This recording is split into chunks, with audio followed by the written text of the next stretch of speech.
my daughter, Caitlin Gotts, dropped dead at work at the age of 23, 49 days, 7 weeks after her second Pfizer vaccine. Her employer, Queensland Racing, brought in the mandate that you had to be vaccinated.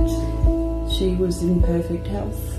She was super strong, super fit. She texted me and said she felt like she was dying from her COVID vaccine. She drove herself to emergency. They didn't do any tests, any spirometry. They didn't do any lung function tests. They didn't exclude any other causes. They did a blood test for COVID and to see her basic bloods. Her eosinophil level was at the range of severe leukemia, and she should have been admitted immediately into hospital. Instead, they gave her burst therapy Ventolin. They treated her for asthma. She didn't have asthma. She died 3 days later at work on shift. They did an autopsy because she died in public. They said initially that she had no asthma in her lungs and her heart was enlarged, and then 6 months later changed it to she had asthma in her lungs and her heart was normal.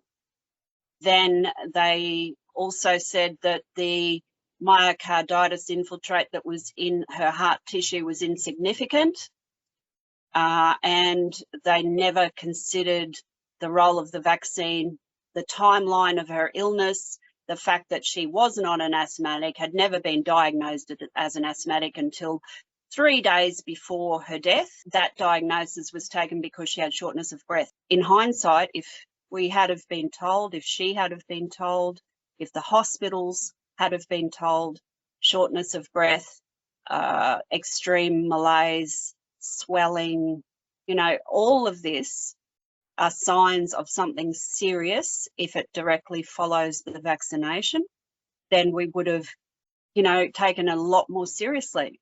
The hospital absolutely contributed to her death by not treating her correctly. Everyone says, there's always a risk taking a vaccine. The fact that you consider that my child is an acceptable casualty in this mandated campaign, all these people, all these humans, people, not statistics, people, and my beautiful girl, we're not acceptable risks. I come back to the fact that I bore her and raised her up and cared for her every second of her life. What's the point of it all? What's the point of having kids and devoting your life to kids when the government doesn't care, when the government is so blasé in what they do and they hand out poisons with no warning and there's no investigation? The TGA has never looked into my daughter's death. Caitlin meant the world to me. She was my everything, but she was so is everyone's child, But she was so strong inside. She would be doing what I'm doing. Your quest is for the truth. My quest has been for the truth for the last 3.5 years. Had the truth have rolled, perhaps Caitlin would have been still alive.